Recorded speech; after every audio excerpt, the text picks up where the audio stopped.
a key witness in the Department of Justice case against Julian Assange has recanted, meaning, of course, that the case against the founder of Wikileaks is very dubious. I know. Yeah, surprise. So now, recently, this was a big story in the Icelandic outlet Stundin. And I'm pretty sure I'm saying the name wrong. But this big article was a huge expose about how one of the key witnesses against Assange turned out to be, of course, a complete and total liar and sociopath, and yes, even a pedophile. So I'm not exaggerating any of this stuff. So now the person in question is Sigurdur Ingi Thordarson, also known as Siggy the Hacker, who recently confessed to lying about Assange in an interview with Stundin. And so the article details how Thordarson, a convicted felon, pedophile, and diagnosed sociopath, used his position to embezzle money from WikiLeaks and received immunity from prosecution from the FBI in order to testify against Julian Assange. Now, again, this is not for any of the WikiLeaks stuff that happened during the election. So understand this case is actually pretty old. This is a case involving Chelsea Manning, where she passed along information about what we were actually doing, the collateral murder video in Iraq.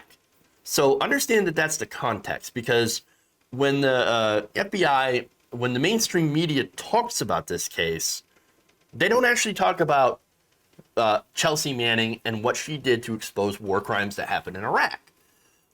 Everybody always defaults to Julian Assange, Trump, helping Trump in 2016, Russia, Russiagate, all that stuff. And so understand that that's the context that we're talking about, okay? So now, right now, the United States is seeking Assange's extradition from that, okay? And now from the UK in order to convict him for espionage. They're using the Espionage Act against Assange. If convicted, he could face up to 175 years in prison. Apparently, Thordarson had made up the information as that he had passed to the FBI as an informant about Assange. And again, there's a lot of detail in that article. I don't have time to go over all of it, and so I definitely suggest that you read it. It's a fascinating look. But he originally had told authorities that Assange had instructed Thordarson to commit computer intrusions or hacking in Iceland. So now, what is Iceland? What does it have to do with the United States? Well, basically, Thordarson's testimony underpinned the United States' assertions that Assange had pressured Chelsea Manning into handing over the collateral murder video in Iraq. And so that was part of that testimony. That was part of the case that the FBI, that the Justice Department, including the Trump Justice Department, were using against Assange. Well, now, of course, that key witness, first of all, is incredibly dubious, untrustworthy, and there's no evidence to back up that key assertion anymore that Assange had ordered or pressured Chelsea Manning into giving that up, because, of course, Assange had nothing to do with that, and Assange also had nothing to do, apparently, with hacking, ordering Thordarson to hack Icelandic computers and systems as well. And so there you go. Now, Chelsea Manning, as far as Chelsea Manning is concerned, she's a goddamn American hero. Okay. She did everything of her own accord because she was sickened by the war crimes that were happening in America and that were happening, in Iraq by American forces. And it had a deep, profound effect on her. And so not only that, but she went through torture at the hands of, the American prison system, the justice system. And even after her release, she still ended up being pressured and put in jail to then testify against Assange. And she refused to do it, which again makes her a goddamn American hero. Now, Thordarson also admits to Stundin that he had set up avenues of communication with journalists and had media pay for lavish trips abroad where he misrepresented himself as an official representative for WikiLeaks. Again, he had worked there for a short time, and then, of course, it no longer worked there. But he went to the FBI, and he's like, oh, I got all this stuff. He even, of course, copied hard drives. In fact, he admitted that he stole documents from WikiLeaks staff by copying their hard drives. Among those were documents from Renata Avila, a lawyer who worked for the organization, as well as Mr. Assange. But it gets better, because again, when you look at the history of this guy, Thordarson, he's not at all a reputable witness. In fact, in 2013, he was jailed on charges of sex crimes involving an underage teenager. Now, remember, a lot of people make a big deal about Assange's supposed sex crimes, right? That happened in Sweden. The whole reason that Sweden wanted to extradite him from the embassy, and of course from Sweden, the United States would then, of course, extradite him on the charges involving, of course, the stuff that I mentioned before. So now, Assange's charges are apparently not using a condom. Allegedly. Whereas this guy had pled guilty to molesting or and having inappropriate sexual behavior with 9 other children.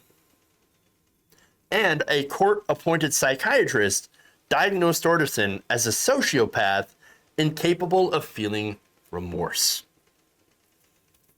So that's the comparison there. Amazing. In 2014, by the way, he was also sentenced to 2 further years in prison for a range of financial crimes, including that, of course, embezzling $50,000 from WikiLeaks. He's also been accused of attempting to blackmail other local businesses, although charges were later dropped. So this guy's a piece of shit.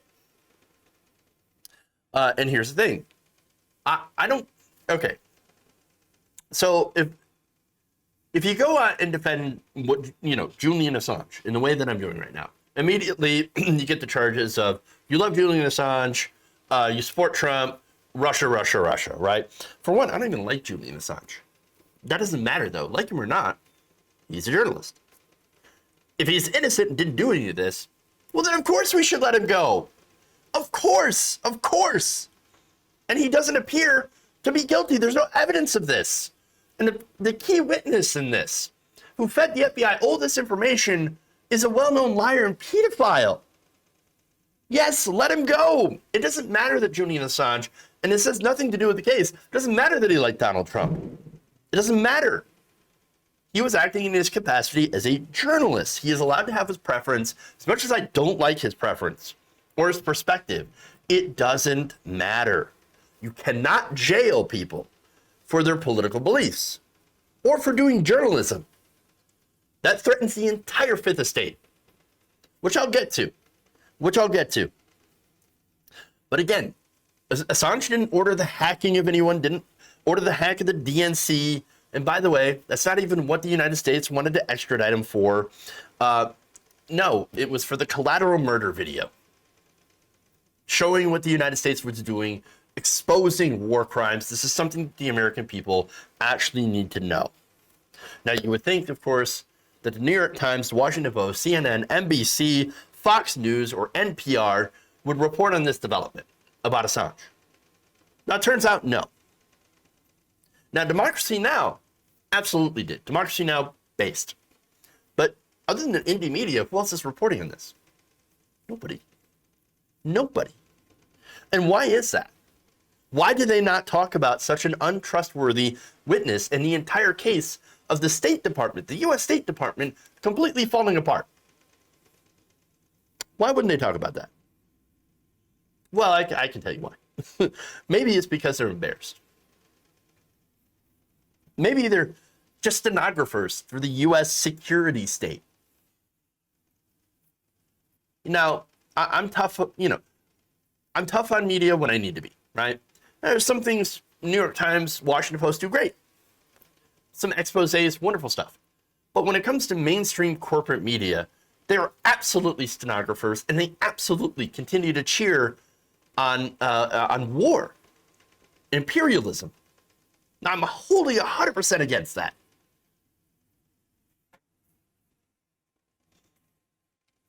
And that's what WikiLeaks originally, back when this video was released, that's what they were against too. So, no.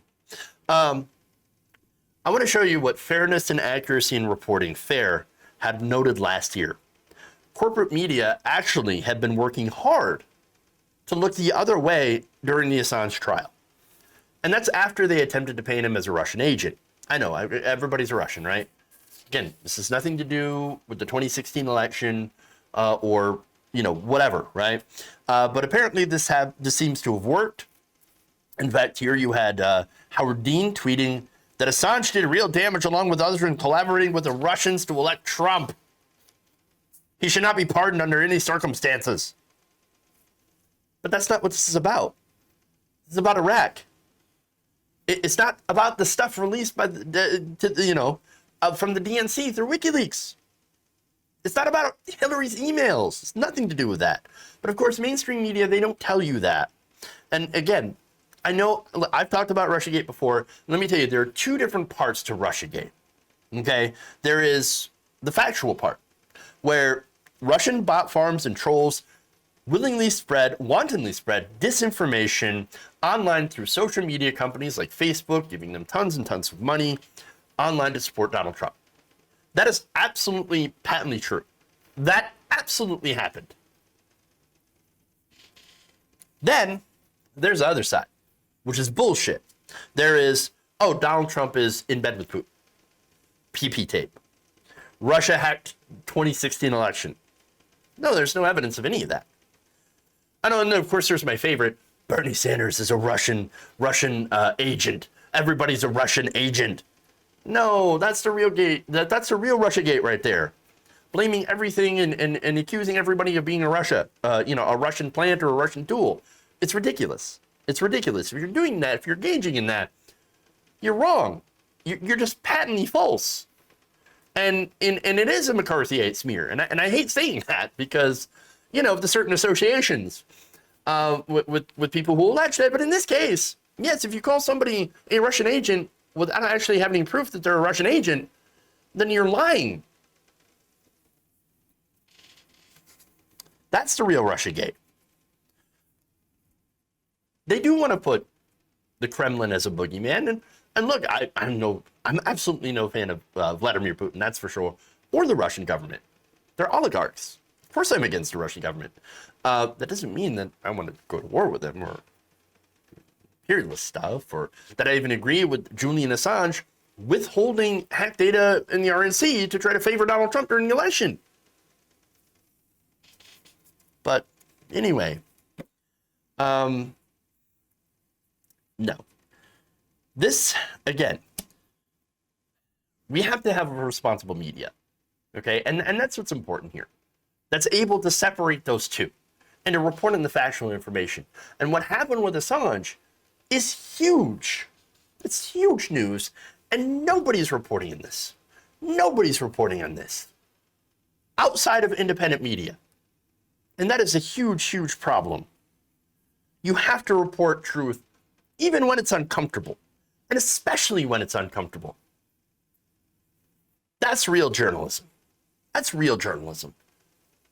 Do your job, mainstream media. Do your job. As far as Assange is concerned, he is a political prisoner. He is a political prisoner. He has suffered long enough. The charges and indictments against him are incredibly weak. Let him go already. Let him go. Done enough. If you enjoyed this video, please give us a like and share with your friends. You can subscribe and help out the channel by becoming a patron. It's patreon.com/Jeff Waldorf, or you can become a channel member as well by hitting the join button below.